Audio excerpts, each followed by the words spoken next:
I am speaking to you at what I know is a very challenging time. In years gone by, the shepherds from the farmhouse have come together to spread the good news and watch our flocks by night. Not always getting very far or being very good at it, I hasten to add. 2017 resulted in a lock-in at the Englefield Estate, and 2018 saw a stop at Infinity Motorcycles degenerate rapidly. We had high hopes for 2019 before multiple cases of Bombay Sapphire landed, and the rest, as they say, is history. For every tale of an unwanted tattoo to Shepherd John's inability to keep his robes out of his frilly drawers, we have endeavoured to come together and be united as a shepherding institution, even if numerous circumstances have seemed to work against us. It's fair to say that 2020 has been a year of disruption that has seen enormous changes to the daily lives of us all. The pandemic has forced us to shepherd differently and, most importantly, safely. Where once there were sessions of strip poker and crazy leather-adorned Bethlehem nights, this year has seen lockdown and, for most, a single piece of daily exercise. A challenge for shepherds and sheep alike, so used to the freedom of green and open pastures. But from restriction and frustration comes creativity and a sense of purpose. Sentiments and actions seen in abundance from my fellow shepherds and our flocks. Our one a day has seen unprecedented levels of imagination. Shepherd Rob took up running. Couch to 5k was the one challenge he approached head on. Realising the benefit, he upped his distance and speed to phenomenal heights between March and August. We started to believe we had a genuine marathon runner in our ranks, only to discover the speed and distance achieved was not just through running, but running away. It turns out some Scousers will never change their spots. By all accounts, there are some lovely car stereos and alloys in Bethlehem, or at least there was. Two of our shepherds took their home workouts to a whole new level. Much to their partner's delight, I must say. We knew it was a hot summer, but we wondered why they both seemed so flushed in the cheeks all the time. But now it all makes sense, and we very much look forward to welcoming baby Barnet and baby Pike into the world soon. It also goes a long way to explaining Shepherd John's recurring back issues. And there was us just thinking he had a few overweight ewes to lump around.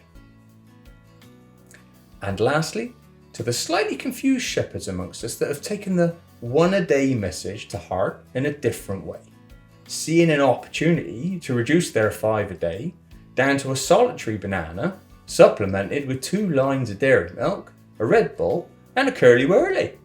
5 a day, yes, but not as you might typically know it.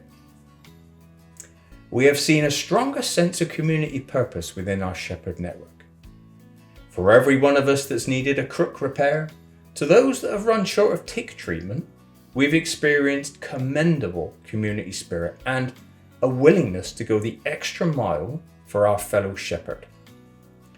At a time when sheep shearers have been closed for business and there's been a complete inability to get clippers from Amazon, we've pulled together, sharing equipment so we can trim our flowing flocks.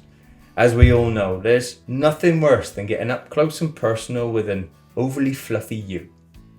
It's a nightmare to control and picks up all kinds of unrepeatables.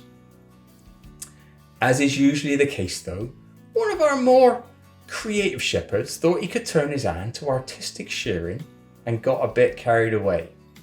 Didn't you, Shepherd Guy? You crazy clipper, you! His herd is now the talk of the fell, and he got good coverage in Sheep Week and Creative Review. And where would we be without the generosity of some shepherds that have been willing to run around and drop off supplies to the few of us that haven't been able to get a home delivery slot? Much to the flock's disgust, I must add.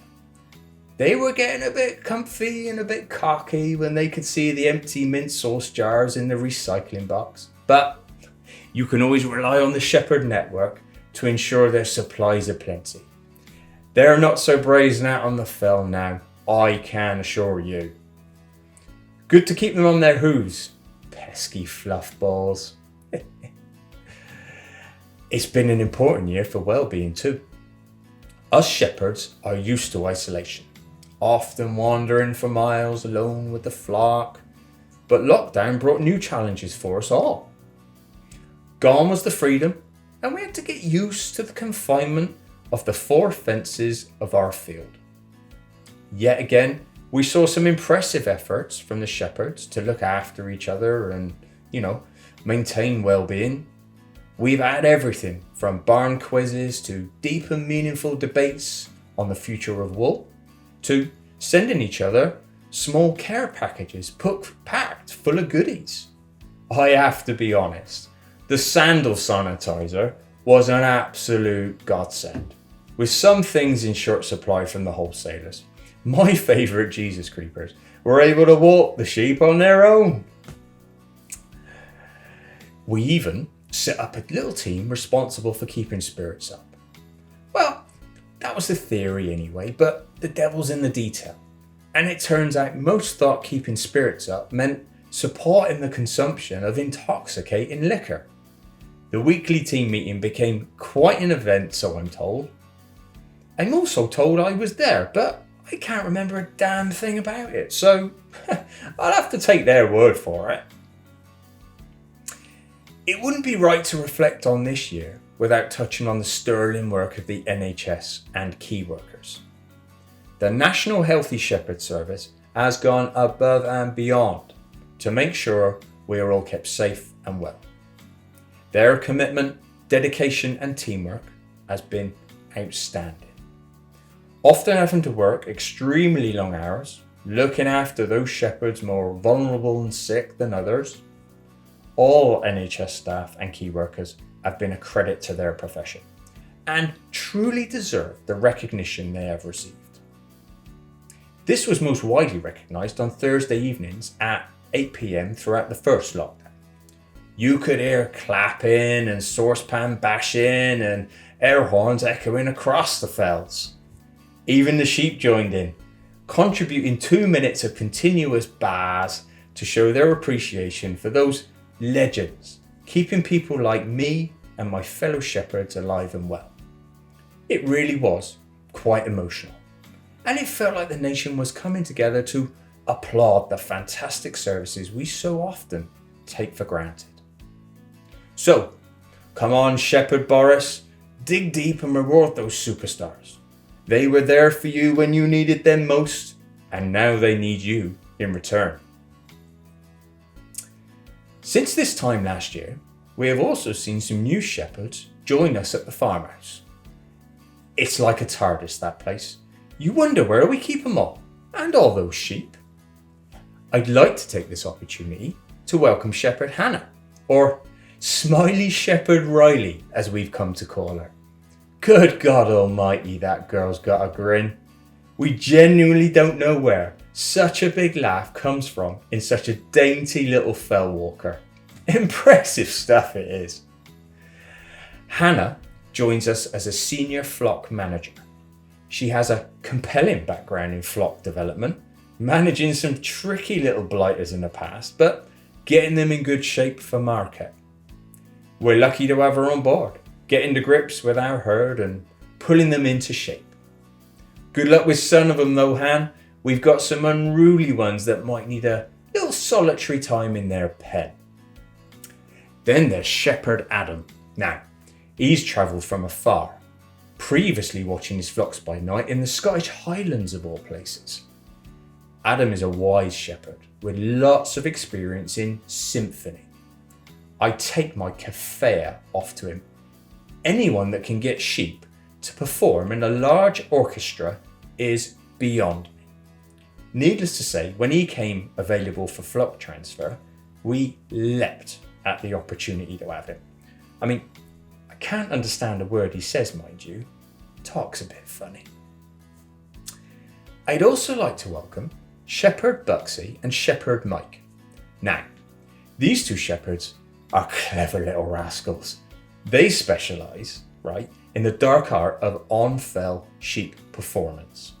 Somehow, they manage to get people to visit fells and buy high-performing sheep that they didn't know they wanted. Truly magical it is. Headed up by Buxy, he and Mike have a wealth of experience, having previously worked at the Scratchy and Scratchy Sheep Agency. We're very lucky to have been able to tempt them over to the farmhouse, with a view to them helping us raise our performance game. Our sheep, right, thought they were good uns before, but when these two are finished with them, will be the absolute talk of the Holy Land, I assure you.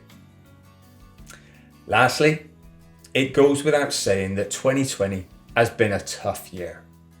But as we put the events of the last 12 months behind us, we're provided with an opportunity to look to 2021 with renewed optimism and positivity. Well, it can't be any worse, can it? I mean, in the words of D-Ream, things can only get better.